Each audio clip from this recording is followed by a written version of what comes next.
morning. As you can see, I'm suffering from a little bit of lack of sleep, with the time change, but it's great to see so many people here today, which means you remembered that it was daylight savings time. So another great welcome. I'm Joyce Parkin, a member of the board here at the Unitarian Universalist Church in Reston. We're very glad you're with us this morning, whether you're here in the sanctuary or joining us on Zoom. No matter how young you are, how old you are, wherever you are on your own spiritual journey, however you identify, and whomever you love, please know that you're welcome here. And now we're going to connect our congregants here in the sanctuary with our online participants. So let's look at the camera back here and give a warm wave of welcome to our online folks. Reverend Aileen is off today, and it's my honor to welcome our guest minister, Reverend John Monroe. Reverend John is an affiliate minister at the Unitarian Universalist congregation in Sterling. On his journey to the ministry, he served internships at UCF in Fairfax and UUCS in Sterling and at Sibley Memorial Hospital. He also served as acting minister for social justice at UUCF. Reverend John lives in Centerville with his wife Karen and their two cats, Kitty Fish, I love that name, and Belle. Welcome, Reverend John. And now it's time to explore the ways you can be involved here at UU Reston. Religious education team members and families with children and teens are invited to gather after the service next Sunday, March 15th, to get to know each other better, to celebrate our volunteers, and share dreams of programs for children, teens, and families. Heavy snacks and children's activities will be available in the sanctuary. The March game night and potluck is on Friday, March 20th from 6 to 9 p.m. And you can invite your friends and neighbors to join in the fun too. Next, please bring canned food for our Easter canned food hunt and drop the items in the labeled bins in both foyers by Sunday, March 29th. The canned goods will be donated to a local food pantry. The board is reviewing our handicapped parking availability.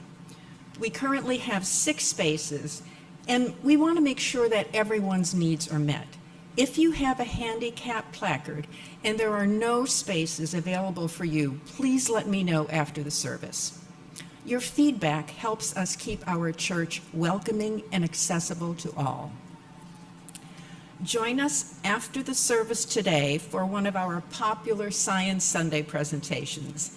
Stephen Dick, former NASA chief historian and author of over 25 books on astrophysics, history, and the philosophy of science, will present a lecture entitled Astrobiology, Cosmotheology, and the Societal Impact of Finding ET. Now that sounds pretty interesting.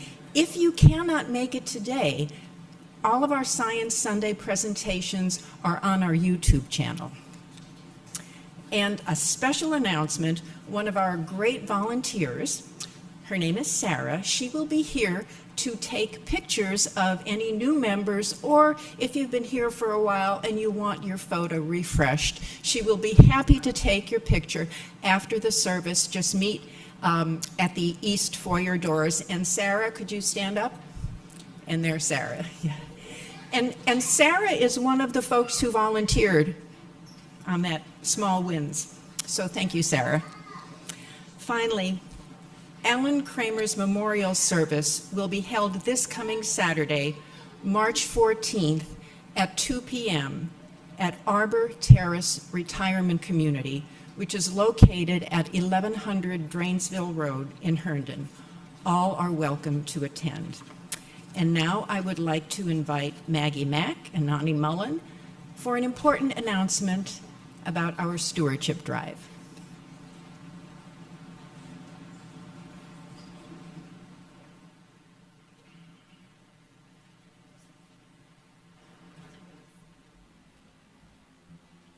Good morning, everyone. All right, so for those lucky enough to be there last night, we had an excellent stewardship gala full of tons of talent. It was so great.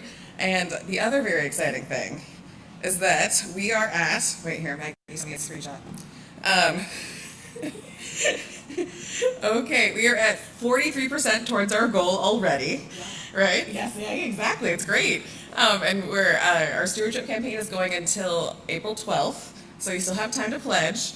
If you have questions about pledging, we're going to be right over here after church today. But yeah, so the total is $155,699. So if someone wants to add an extra $1 to their pledge.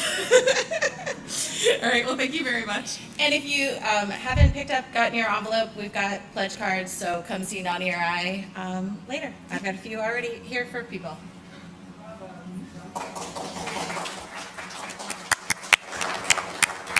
And please, let's give another round of applause for Maggie and Nani. It was a great night. Thank you so much. And again, you can pick up that pledge envelope today. Now I would like to invite Ruth Grubb up to the pulpit to share her stewardship testimonial.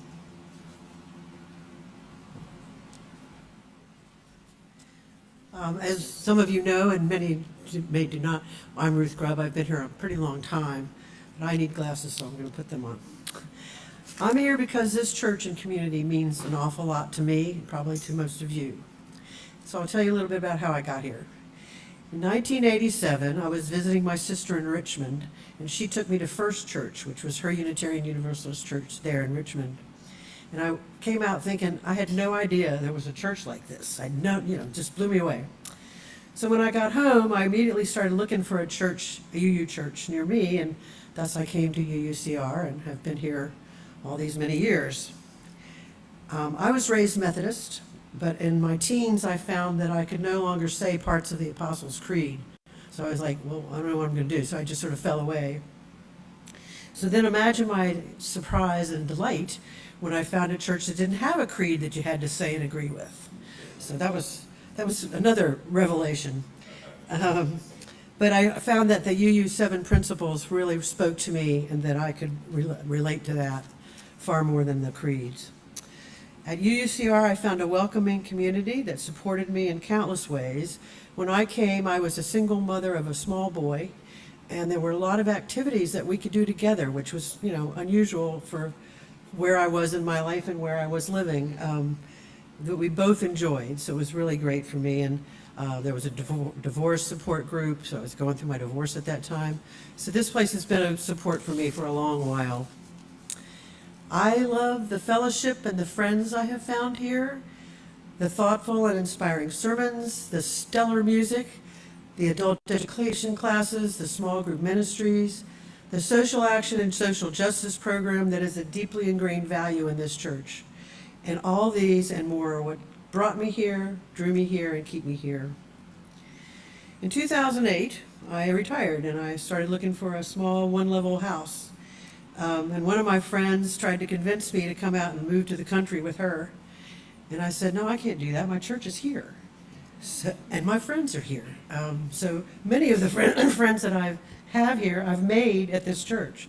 So this is very important to me. As many of you may know, UU churches are unique in that each church has polity, which means we decide how we are in the world and how we're to be perceived. Our monetary pledges pay for our church, our programs, our building, and our ministers and staff. So I don't know, as Maggie said, I got this envelope, y'all got this envelope. I'm going to do my pledge today. I hope that you will too. It's an honor to me to be able to give this testimonial because this does mean so much to me. So I hope that you guys will feel the same, fill out your pledge.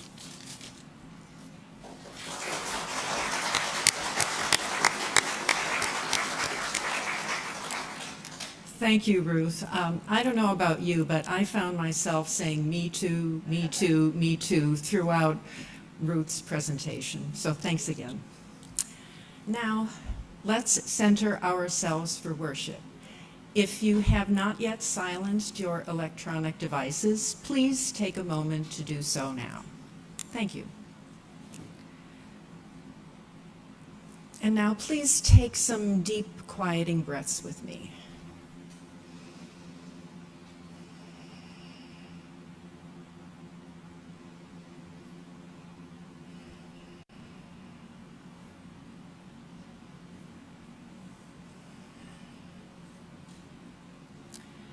Let's enter our time of worship together. Music director Cynthia Young will introduce today's prelude.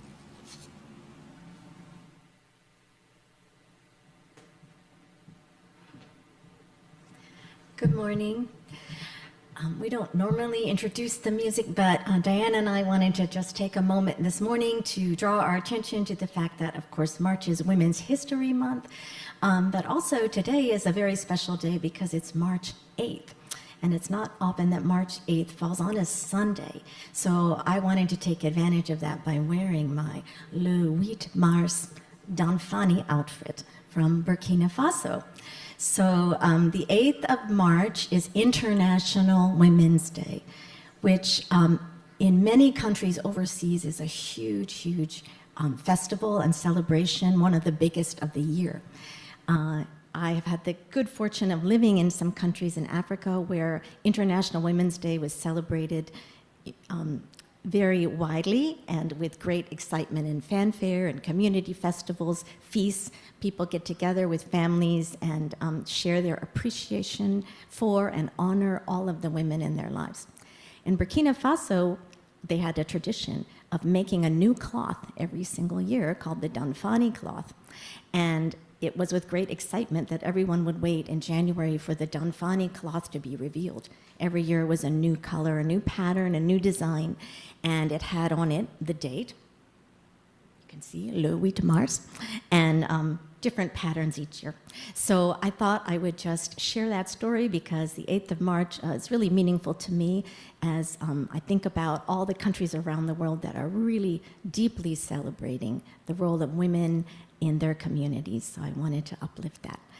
And today, all the music in this service is by women. You'll be hearing pieces by historical composers, Fanny Mendelssohn and Florence Price, neither of whom were properly recognized during their lives, but also many living women composers, Issei Barnwell, Elizabeth Alexander, and the Wayland Jennies. So we hope you enjoy the music today, and happy International Women's Day.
Good morning. You know, as I listen to that music, I just wonder if Fanny Mendelssohn were living now, how much more music might we hear? You know, if she weren't living in the shadow of her brother Felix. You know, just something to think about. You know, I think about actually Alice James. Anyone know who Alice James is? No. Alice James was the sister of the novelist Henry James, 19th century novelist, and the great philosopher, one of my heroes, William James. Alice James apparently was every bit as brilliant as her brothers, but she was a woman. And so all we have from her are stories about her brilliance and some letters, but her voice has been lost. So we'll explore some of that coming up later. But anyway, it is good to be here this morning. What a beautiful service. What beautiful music. You know, I actually attended the service last week. I wanted to come and just get a feel for the service so I wasn't walking in cold. And I wanted to meet some of the worship team, you know, that I'd be working with today. And, you know, I got to admit, I'm something of a worship nerd.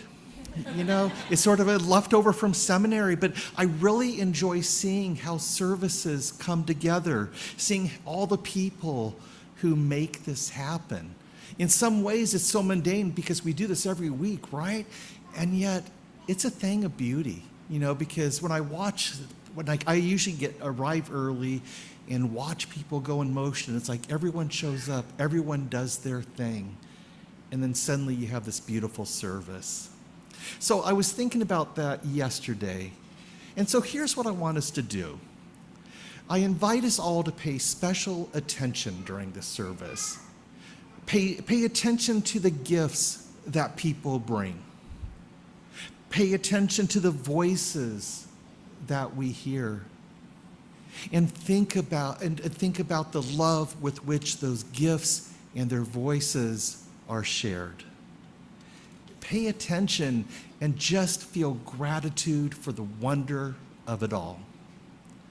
In that spirit, let us worship.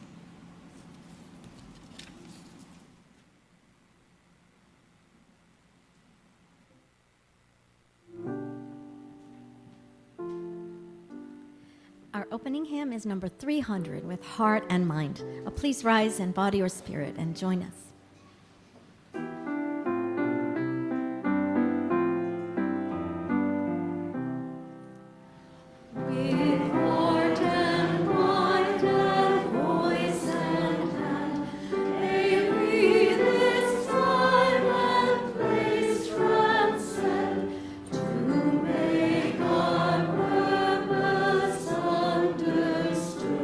Our mortal search for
The words for today's chalice lighting were written for International Women's Day.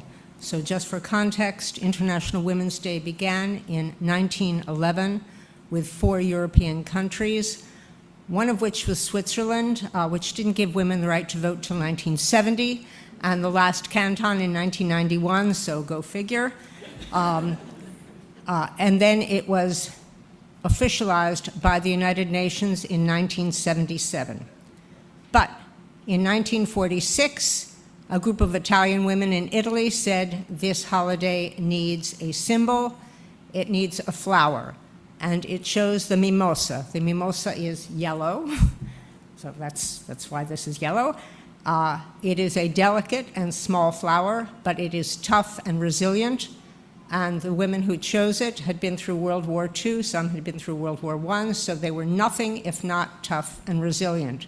So the flower made a lot of sense for those reasons. It was also ubiquitous in Italy. It was affordable, which was important after World War II, and it was optimistic. The lighting words are by Aral Nishama, and they are lightly edited in the interest of time. These are the women of light who came before us, lighting candles. Candles of the heart, candles of the soul, candles deep within. These are the women of light who came before us, who taught us to kindle our own special light, the light of our souls, the light deep within. These are the women of light among us who keep their traditions, who create new ways, and teach us to sing the song of our souls.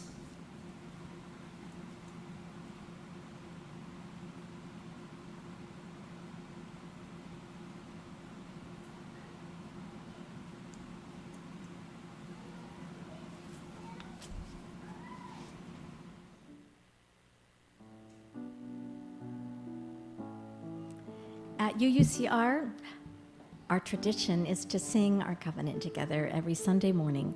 Love is the spirit of this church. We remain seated to sing our covenant together. If you are here today for the very first time, we invite you to accept this song as our blessing to you.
Good morning.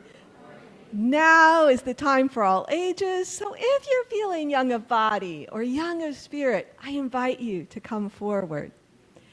And we have something in our wonder box today. Nigeria, would you like to find out what that is?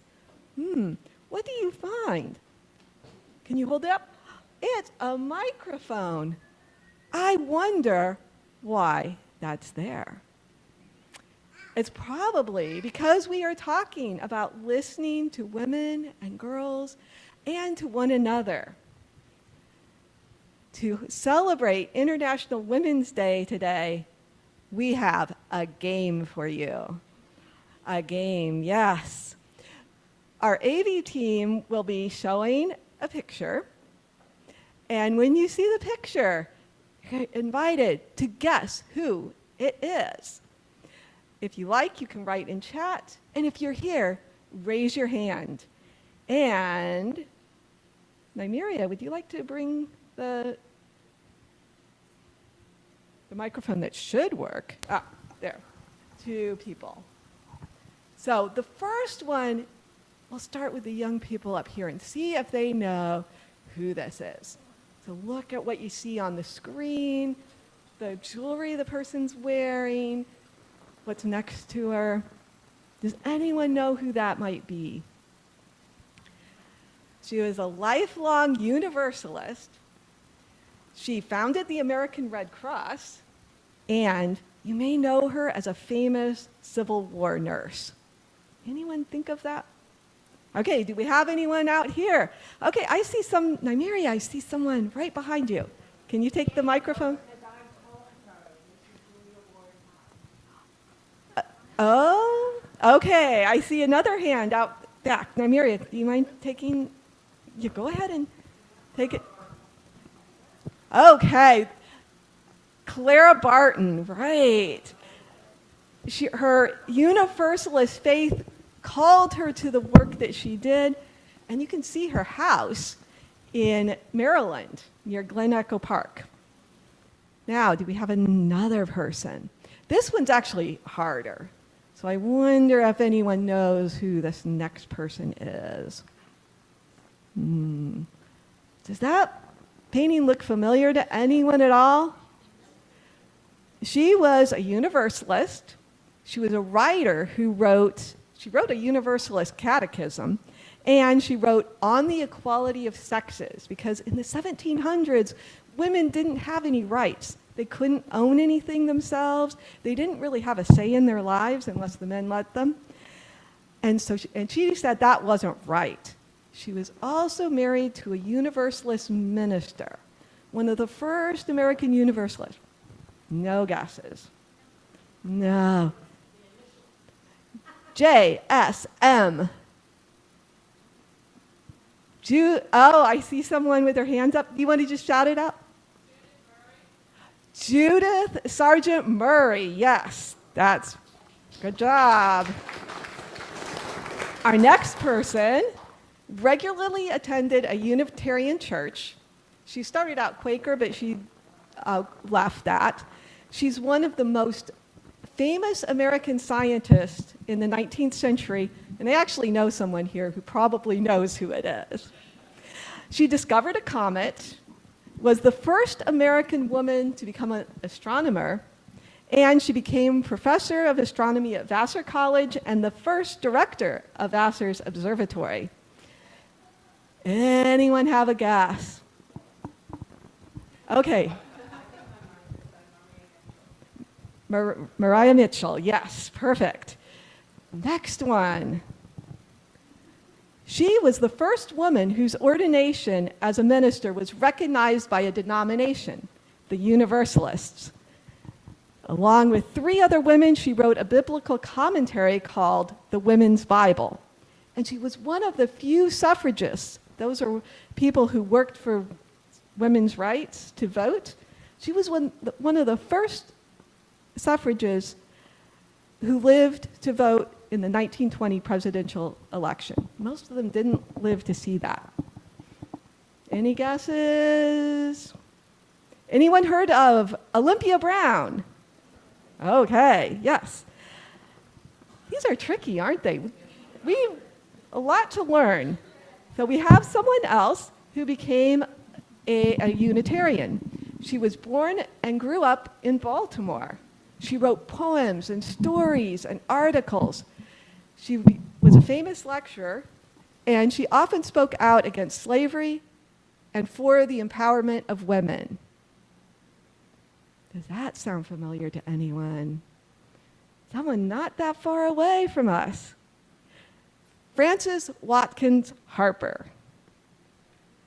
Now, we come up into the 20th century, and this woman became a Unitarian Universalist, a member of the National Association for the Advancement of Colored People, or NAACP, and she advocated for reform in education and economic justice, and she was sadly killed in Selma, Alabama, where she went to support the civil rights movement. And her picture is at the Unitarian Universalist Association's headquarters. or it was at one point. Yes.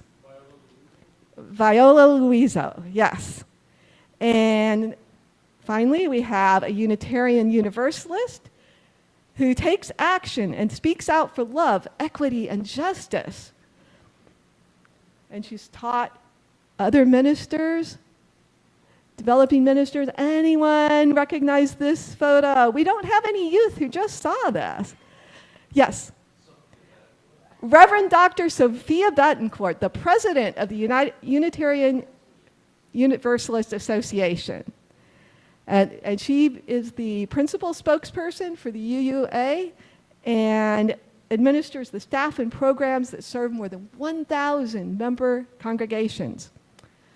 I wonder if anyone recognizes anyone in this next picture. Anyone? Oh, anyone see yourself? This is the congregation getting ready for the first Women's March in 2017. Women, men, children, all speak out for justice and more rights for people. May we continue to speak up and to listen to one another. And we'll explore this further in religious education. Anyone in 12th grade or younger who would like to join us may go now as we sing you out.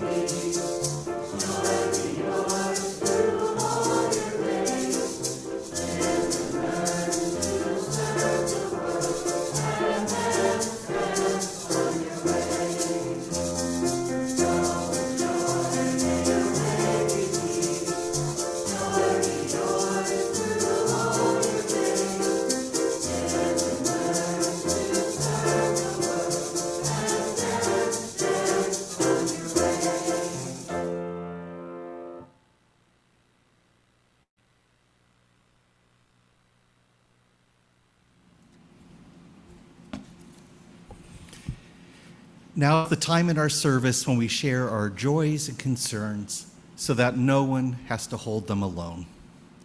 If you're joining us remotely this morning, you may wish to light a real or virtual candle as people here in the sanctuary place stones in the water. And if you're at home, if you would like, you can share what is on your heart in the congregational chat. Please write to all attendees and remember that what you share will be public. Then enter your own time of reflection and prayer as Diane plays our meditation music.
Let us be one in prayer and meditation. Spirit of life and love that so faithfully animates our creation, we are grateful for this community that is with us in times of both joy and sorrow.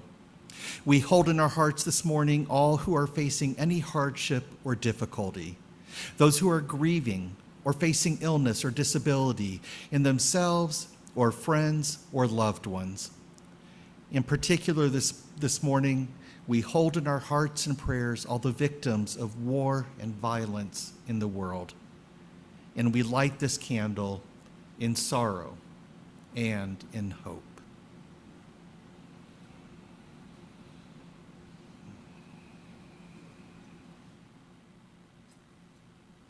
Here's a reading from Bell Hooks. For me, forgiveness and compassion are always linked. How do we hold people accountable for wrongdoing and yet at the same time remain in touch with their humanity enough to believe in their capacity to be transformed? You know, over the last several weeks, I've been thinking about just all the injustices that we witness every day now. And I was thinking about how tempting it is to give in to animosity, to give in to hate. But I know in my heart that we can't afford to do that. I know that when we lose sight of the humanity of others, we diminish our own humanity. And I get it. These are dark days, and it's hard to imagine how we will ever find our path forward. But here is one thing I am certain of. Wherever our path takes us, we need forgiveness and compassion to help light the way. May it be so. Amen.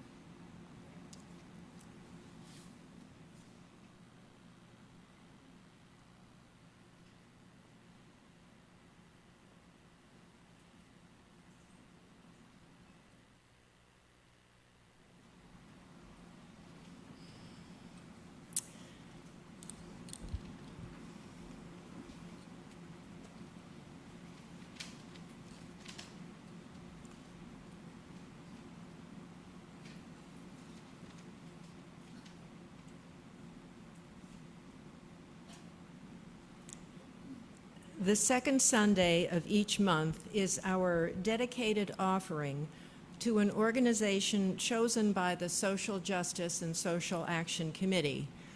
All of today's offering, except for pledge payments, which should be clearly marked, will go to the Jennifer Mitchell Memorial Scholarship Fund.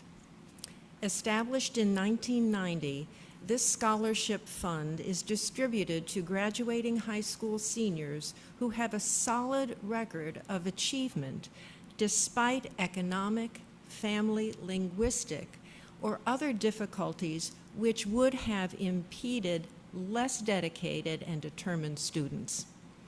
Donations are gratefully received throughout the year, and scholarships are awarded each spring. You can make your donation at the link in the chat or on your order of service by entering your donation into the Charity of the Month donation box on the online form. You can also write a check to UUCR with JM Memorial Scholarship and the memo line and put it in the offering basket or mail it to the church. And of course, you can put cash in the offering basket too. Thank you for your generous support of this scholarship fund, which is truly a valuable and meaningful community service.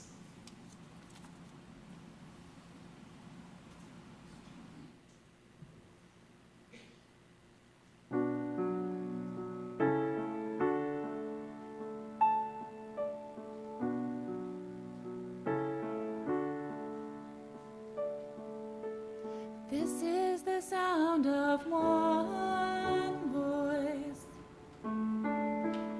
one spirit, one voice, the sound of one who makes a choice. This is the sound of one voice. This is the sound of one voice.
Thank you so much. That was just beautiful.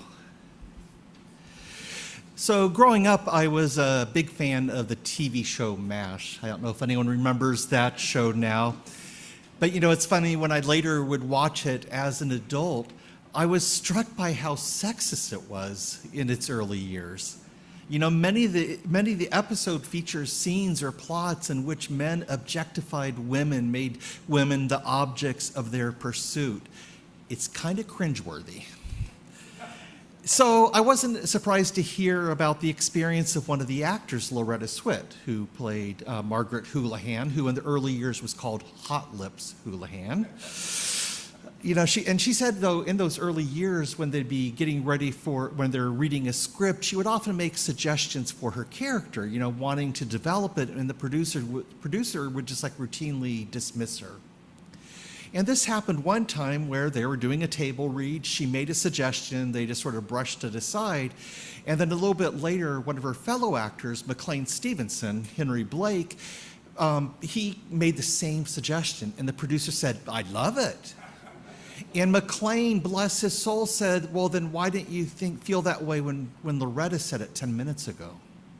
Right? And so, by the way, reading that story was the impetus for this sermon. Now, the thing is, though, we might want to kind of dismiss that incident because it was, 50-some years ago.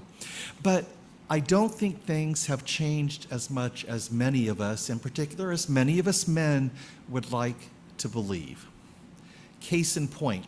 Several months ago, I attended a panel discussion of some, high-level IT executives. It was a mix of men and women, and they were all, top-level executives, so this was a true meeting of equals.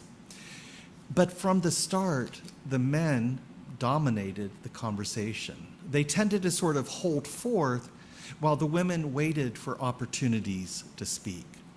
And the moderator did her best to try to create those openings, but it was a tough assignment. Now, I don't think the men were conscious of what they were doing. They weren't being aggressive in any way. They weren't speaking over the women. Yet the end result was sort of the silencing of the women. Now, Rebecca Solnit, do you know Rebecca Solnit? Wonderful cultural critic. She argues that this is not just a matter of etiquette, but this is of vital importance because who is heard and who is not defines the status quo. It defines our society and its values. And she describes this as an inequality of voice. Now, to a great extent, this inequality is not sustained by outright sexism, but by what I would call cultural programming. And this is something I know I've been complicit in myself. So as Diane mentioned, when I was getting ready for ministry, I served an internship at Sibley Hospital, as a hospital chaplain. And I was part of a group of interns. There were, I think, 5 of us, and we were a mix of gender, race, and age. And my role, I was the older white male. That's the role I was playing. Now, every week we would meet with our supervisor to discuss our experiences. And I noticed early on that some of my fellow colleagues, they tended to hold back a little bit, especially at the beginning. And that's not a surprise because being a hospital chaplain is really kind of difficult and humbling work, and we really felt vulnerable because we had no idea what we were doing. And so, but I felt comfortable talking about my vulnerability. And so often I would speak first, just looking to break the ice. But then my supervisor brought this up to me in one of our one-on-one meetings, and she said she didn't think it was a coincidence that I was the one who often spoke first. Because while our society has evolved over the last 50 years, there's still a tendency to defer to older white male. And I realized I had taken this for granted. Of course I was comfortable speaking first. I did it all the time, through much of my adult life, right? So that is what I mean by cultural programming. That is what I mean. And I think that same thing was going on in the panel discussion I saw. Like I said, the men, I don't think were being malicious. I think they were just acting according to their programming. And I think the women were too. I came across an article about these dynamics in a magazine called Global Woman. The author, Dr. Haneen Taliba, describes it as silent conditioning. She writes that as girls grow up, they are praised for how well they listen, not for how bravely they speak. And they are told that confidence is arrogance and strength is threatening. And so they learn to be quiet. And actually, she went on to say that they trade, what did they say? They trade their voice for safety. They trade their voice for safety. And here's the thing. This is what Solnit calls the dark side of this. She said that the silencing of women tends to be part of a larger inequality of voices, one that allocates credibility, audibility, and consequence to some people more than others. And the others include children, older people, people living in poverty, immigrants, and so much more. So here's what I wonder. When so many voices are silenced, what are we missing out on? What are we missing out on? Again, thinking about Fanny Mendelssohn. Again, thinking about Alice James. And I think about those conversations with my fellow interns. You know, for sure, I'm sure some days I did help break the ice and I did make it easier for my colleagues to speak. But that probably wasn't the case every time. I wonder what might have happened in some meetings if I had stayed silent. Perhaps one of my colleagues would have felt more comfortable discussing a vulnerable moment, a meaningful experience, and we could have reflected on that together and learned from it. I wonder what wisdom might have emerged. Now, I remember watching our supervisor guide those conversations. You know, she was always watching for who was speaking and who wasn't. And if someone wasn't speaking, she would call them into the conversation. But sometimes what would happen is someone would start speaking and then kind of stop. You know, it's like, oh, I think I said enough. And what she would say is, tell me more. Tell me more. And that phrase worked like magic. And I think it's because it's so wide open. It doesn't ask for specific information. She wasn't saying, what did you feel? What did you do next? She just said, tell me more. She invited the other person to shape the conversation, to take it where it needed to go. Tell me more. This is the antidote to the inequality of voice. So now I wonder, what might we learn if we listened more to the voices of immigrants? We all know about the violent encounters that have happened in Minneapolis and in cities all over the country that continue to happen. But what do we know about the daily experiences of people living in fear of assault and deportation? And what about people in the detention centers? The people who have been torn from their families, the people who have lost their livelihoods and who may lose their lives. What stories might we hear if we created space for their voices? And how might their stories reshape our national dialogue? Because this is the other part of that inequality of voice. If we redefine whose voices are heard, we redefine our society and our values. This is what we saw with the Me Too movement, right? When finally those stories came to light, it changed things, not as much as needed. We're not there yet, but it changed the dialogue. It made change possible. That is what that was about, and that is what needs to happen now. Because think about the efforts underway to whitewash our national parks and our museums, how they're removing signs and exhibits that highlight discrimination and violence against people of color, against women, against the LGBTQ community, and of course, against immigrants. By silencing these stories, they hope to change the national dialogue, not just about past evils, but about current inequities.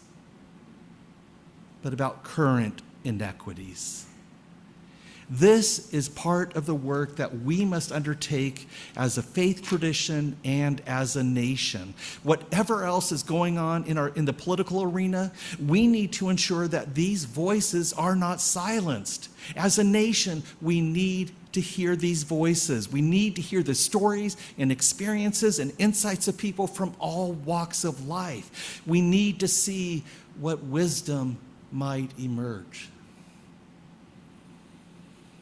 Now, I realize this all sounds like a bit much, like there's not much that we can do as individuals or even as congregations.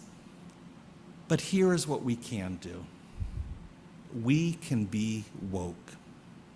You know, I really don't like how the term woke has become politicized, how it's been co-opted as a negative term. To me, woke is not political, it's spiritual. It's like the great mystics in religion who wake up to the unity of life. Well, we need to wake up to the diversity of life.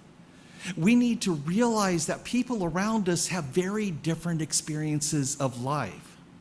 Because our experiences are shaped by so many factors. Yes, gender, race, and ethnicity, obviously, but also economics, family dynamics, education, and so on. You know, what would happen if we approached one another with some humility? If we made fewer assumptions about each other's perspectives and instead took time to listen to one another. In the process, we could create space where we can all share our stories, share our heartbreaks, our fears, and our dreams.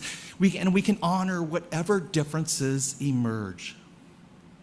This is the work we need to do. We need to be woke. We need to wake up to the diversity of life, and at long last change our cultural programming. Because then and only then can we grow into the beloved community that we all long for and that we all long to become. May it be so. Amen.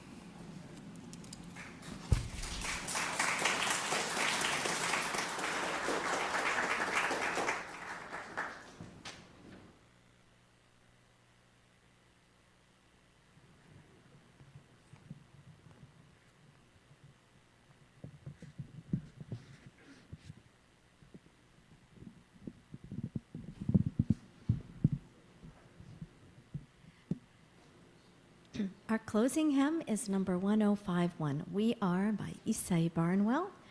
Thank you, Henry, for playing with us again this morning, and please rise in body or spirit and join us.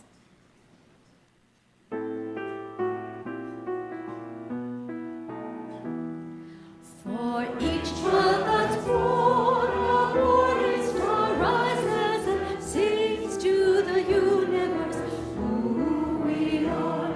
For each child that's born, a morning star rises and sings to the universe who we are. We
I don't know about you, but when things are just so crazy in the world, when there's so much violence and hatred and bigotry, coming to a place like this can feel like coming to a refuge, right?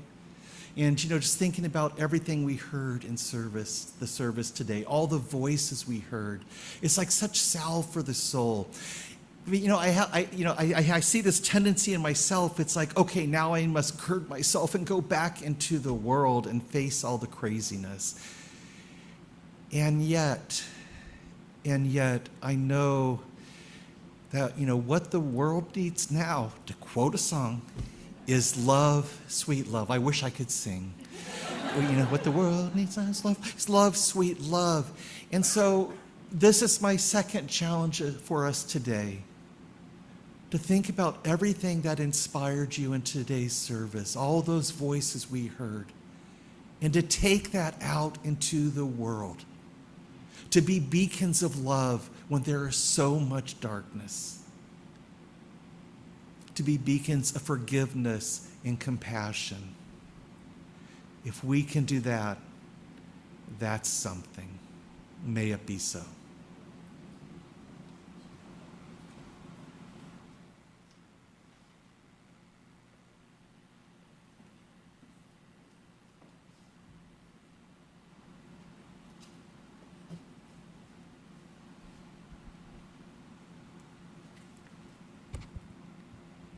The chalice is now extinguished.